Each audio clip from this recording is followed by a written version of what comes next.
तो बच्चों स्वागत है आप सबका हमारे चैनल पे जहां क्वालिटी एजुकेशन मिलती है। बढ़ते हैं बच्चे अपने अगले क्वेश्चन की तरफ। Question number 4। क्वेश्चन नंबर 4 क्या कहता है बच्चे, ध्यान दीजिए। कहता है चेक वेदर दीज पॉइंट 5 -2 6 4 और 7 -2 are the vertices of the isosceles triangle.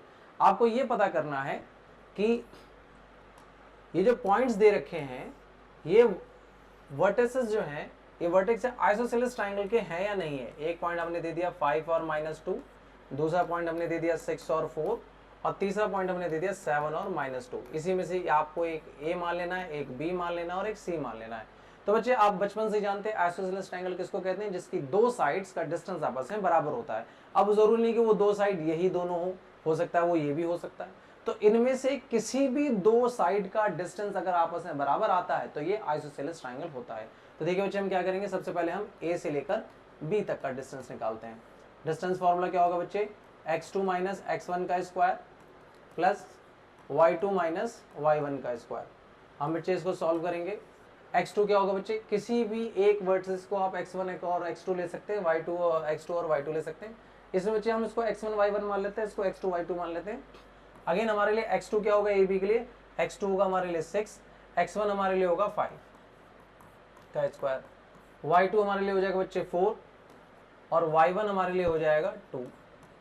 ठीक है बच्चे। अब ये प्लस क्यों आया बच्चे, क्योंकि फॉर्मूले वाला माइनस और y1 की वैल्यू बेटा ऑलरेडी -2 में, इसलिए वो प्लस हो गया। आगे सॉल्व करेंगे बच्चे हम। 6 - 5 दैट इज 1 का स्क्वायर, 4 + 2 दैट इज 6 का स्क्वायर।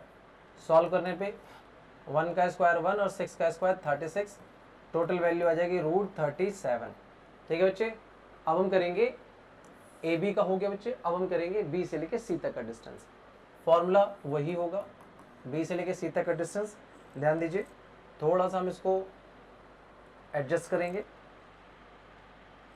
अब बी से लेके सी तक का डिस्टेंस अगेन फॉर्मूला बच्चे वही रहेगा, x2 माइनस x1 का square plus y2 minus y1 का स्क्वायर। बट अपने कंसेप्ट से नहीं लेना है, जो हमने कंसेप्ट सीखा उसी फॉर्मूले से हम काम करेंगे।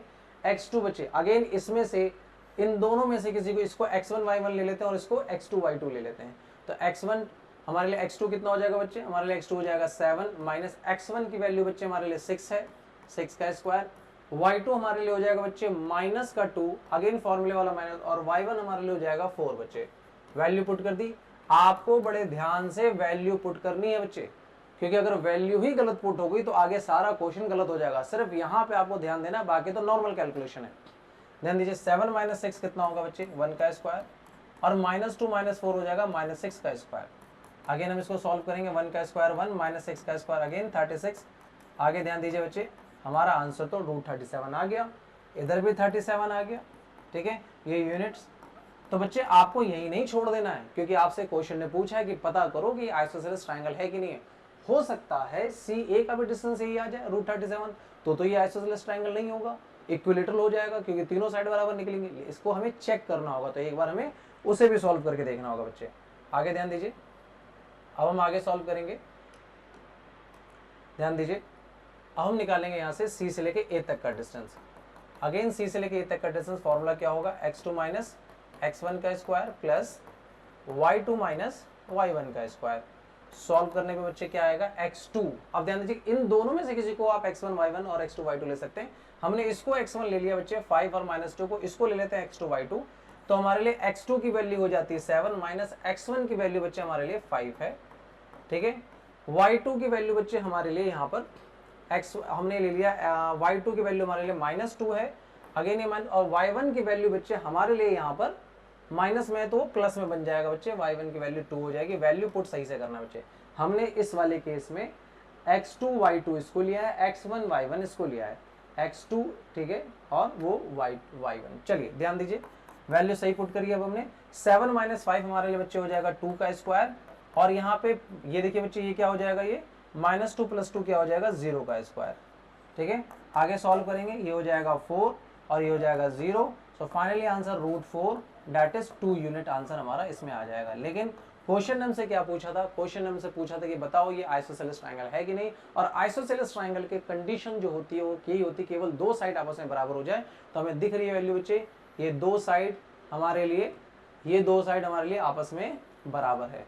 ठीक है बच्चे, ये दोनों वैल्यू बराबर है, दैट मीन ये आइसोसेलेस ट्राइंगल। तो हम क्या लिखेंगे, हेंस लास्ट में हम सॉल्व करेंगे, लेते हैं hence these coordinates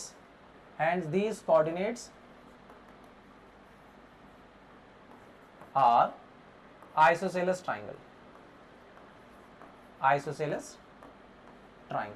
I hope ये क्वेश्चन आपको समझ में आया होगा बच्चे, ठीक है। फिर भी अगर आपको कोई डाउट है तो कमेंट सेक्शन में हमसे बात कीजिए, हम क्वेश्चन को पूरा कराने की कोशिश करेंगे।